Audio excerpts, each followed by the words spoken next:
ଆସନ୍ତୁ ଓଡ଼ିଶାର ମାନଚିତ୍ର ଦେଖିବା। ମୁଁ କାଲି ଅଠା କରିଦେଇଥିଲି, ଆଜି ଆଉ ଅଠା କରିବା। ଆସନ୍ତୁ, ଏଇଠି ଆମର ଥିଲା ଅନୁଗୁଳ, ତାର ଶୀଘ୍ର ଦକ୍ଷିଣ ପୂର୍ବକୁ ଥିଲା ଖାଲି ପୂର୍ବ, ହଁ ପୂର୍ବକୁ ପୂର୍ବକୁ ଥିଲା କଟକ, ତା ପୂର୍ବକୁ ଥିଲା ହଉଛି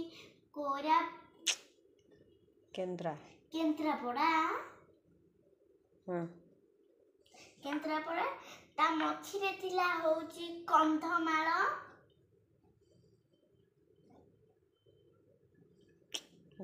ଗୋଟେ ଲେଖ ଶୀଘ୍ର। ତାପରେ ଏଇଠି ଥିଲା କଳାହାଣ୍ଡି, ଦକ୍ଷିଣ କୋଉ ଦିଗ? ଦକ୍ଷିଣ ପଶ୍ଚିମ ଦକ୍ଷିଣ, ହଁ। ତାପରେ ତାର ଦକ୍ଷିଣ ଆଉ ପଶ୍ଚିମରେ ଥିଲା ଛାଡ଼ିକି ତଳକୁ କୋରାପୁଟ। ତାପରେ ଏଇଠି ଥିଲା କେନ୍ଦୁଝର, ଏଇଠି ଥିଲା। କରେ ସରିଗଲା? ହଁ, କରେ ସରିଗଲା।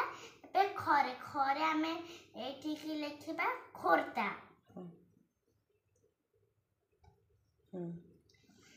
ତାପରେ ଆମେ ଏବେ ଆମର କାଲି ଖବରେ ହଉଛି ଗରେ ଆମେ ଏଇଠି ଗରେ କ'ଣ ହବ? ଗରେ ଆମେ ଲେଖିବା ଏଇଠି ଟିକେ ଟାଣବ। କୋଉ ଦିଗ? ଦକ୍ଷିଣ ପଶ୍ଚିମ। ଦକ୍ଷିଣ ପଶ୍ଚିମ, ହଁ। ଦକ୍ଷିଣ ପଶ୍ଚିମକୁ ଟିକେ ଲେଖିବା ଆମେ ହଉଛି ଗଞ୍ଜାମ। ଏଇଠି ଲେଖିବା ଗଞ୍ଜାମ। ତାପରେ ତାର ଦକ୍ଷିଣ ପଶ୍ଚିମକୁ ଲେଖିବା ଆମେ ଗଜପତି। ହେଲା? ଗ ସରିଗଲା। ଏବେ ଆମର ପର୍କେଜରେ ହଉଛି ଜଗତସିଂହପୁର, ଏଇଠି ଲେଖିଦବା ଆମେ। ସାଙ୍ଗମାନେ ଜାଣିଛନ୍ତି, ଏଇଠି ସମୁଦ୍ର ବଙ୍ଗୋପସାଗର ନାହିଁ, ସେଇଠୁ କାଠ ଭାସି ଆସିଥିଲା ଜଗନ୍ନାଥ ତିଆରି। ତା ପାଖରେ ଯୋଉ ପୁରୀ ଜିଲ୍ଲାରେ, ତା ପାଖରେ ଅଛି। ତାପରେ ଆମର ବରଗେଜ ସରିଲା। ଏବେ ଆମ ଛରେ ଝାରସୁଗୁଡା। କୋଉ ଦିଗ ସେଟା? ଉତ୍ତର ଆଉ ପଶ୍ଚିମ। ଝାରସୁଗୁଡା। ତାପରେ